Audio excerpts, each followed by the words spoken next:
Math Humans. We're going to do 10.7a today. We're going to be talking about polar coordinates. So our objectives are that we're going to plot points on a coordinate system. We're going to talk about the polar coordinate system.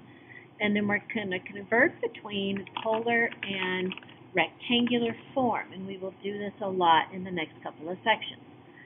So as a comparison, the rectangular coordinate system, which is called the Cartesian system, has an x-axis and a y-axis.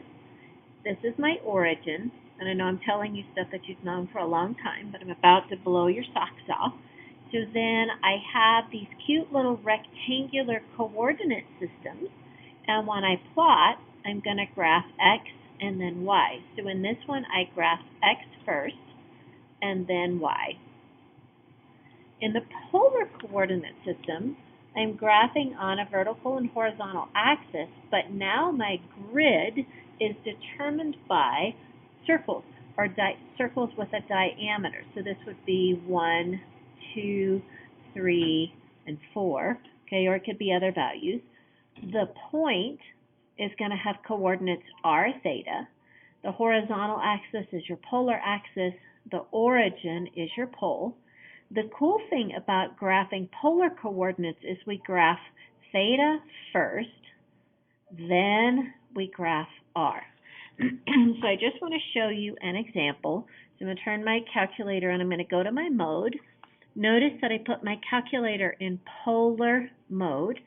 So when I go to my y equals, notice now that my y technically is an r, okay? And I put in a cute little formula. I've adjusted the window so that it looks nice, and I'm going to hit graph because it's way cool, okay? So actually I'm going to go back in and I'm going to change this to 8 theta so that it will regraph. And so now you can see my calculator is drawing pretty flowers. So it's really fun. Alrighty, so let's just start with some examples, and we're going to do some graphing in our polar system. So for our first example, we're going to plot several points.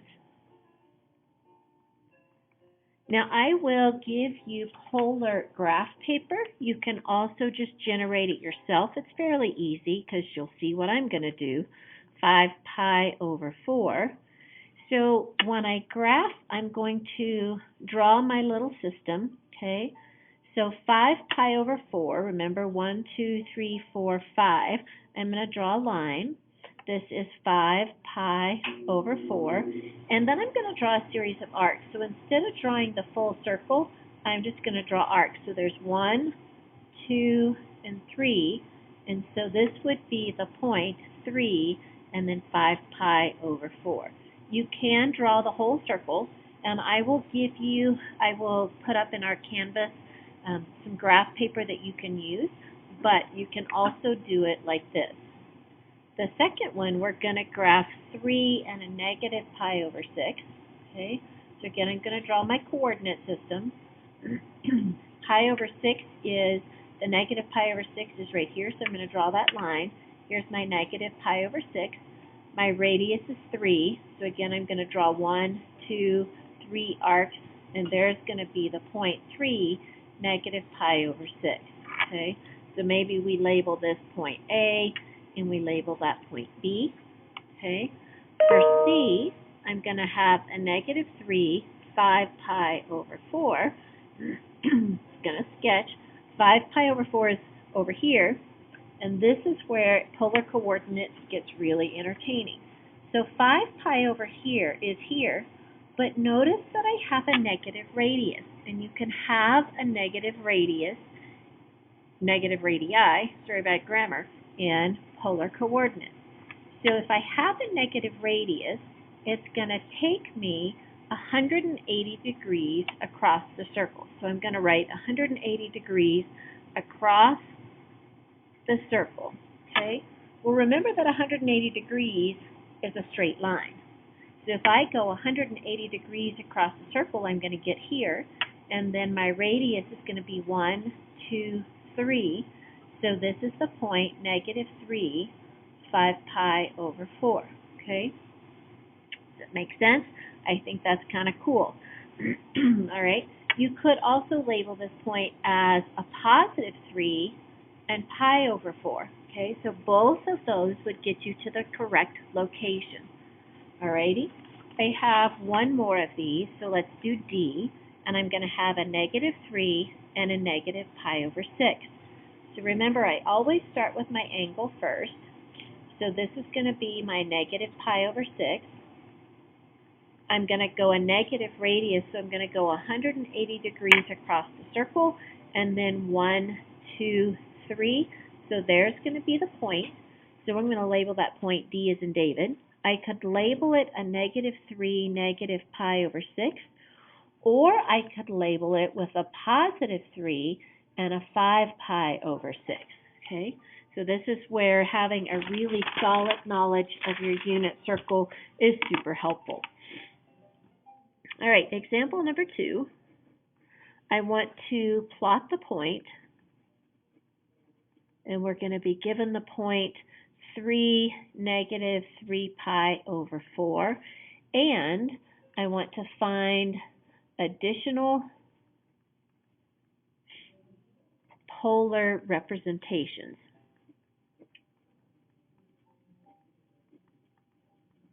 And basically what they're thinking, I would equate this to think coterminal angles.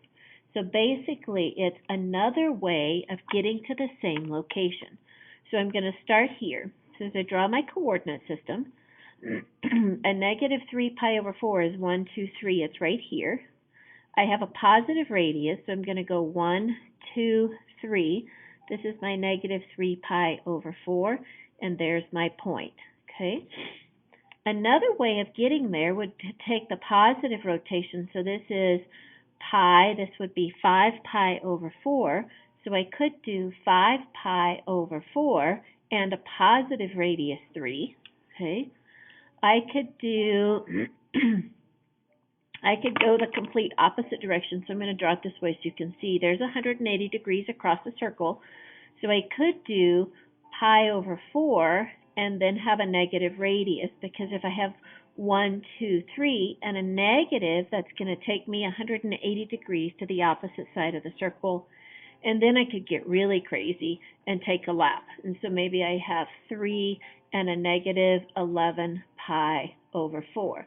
So there's an infinite number of ways to get to here, but it needs to depend on whether I have a positive or a negative radius and then what unit I'm using. Okay.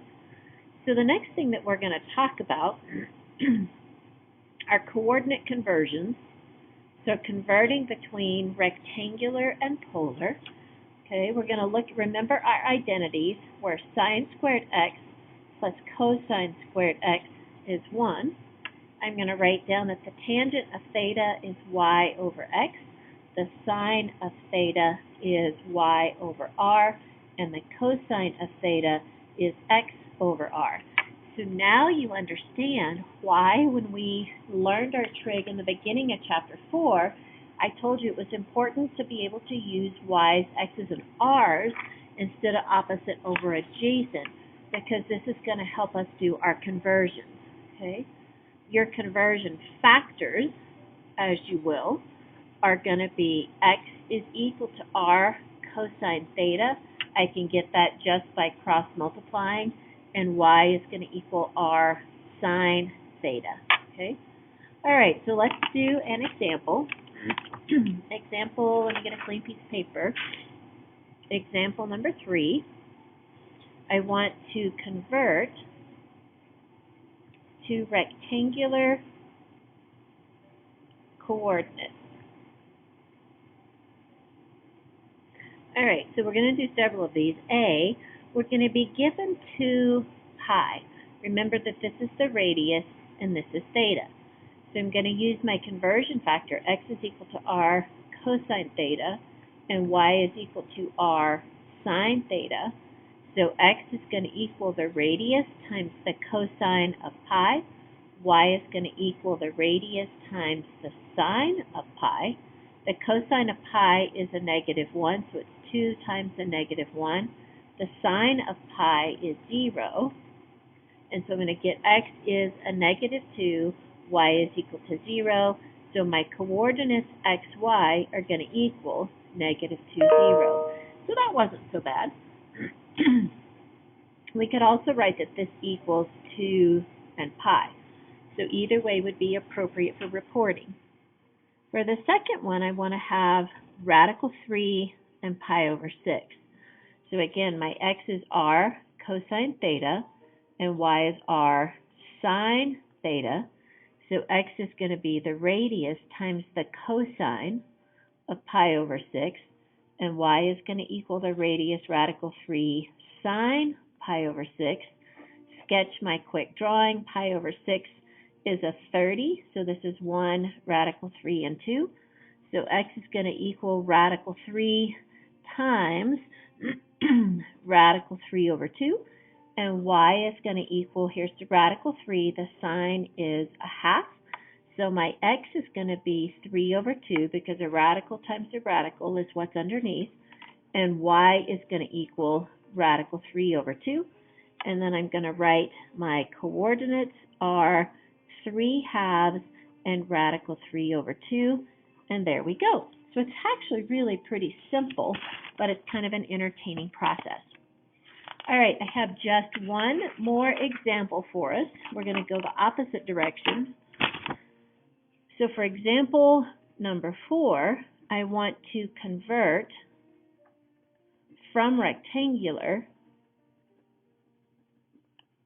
to polar.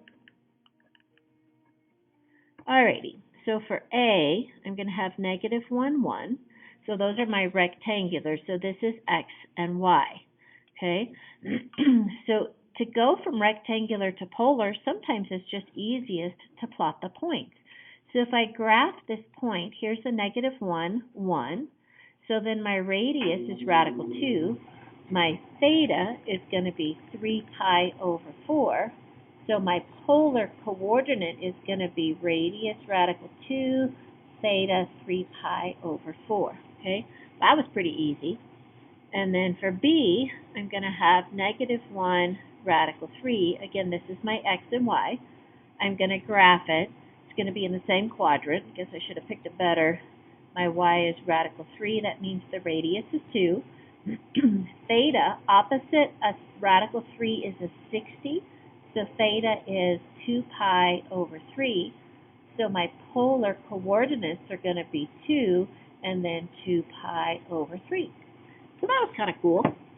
Alrighty, that's it for today. We'll do a little bit more with our rectangular and polar coordinates tomorrow. See you soon.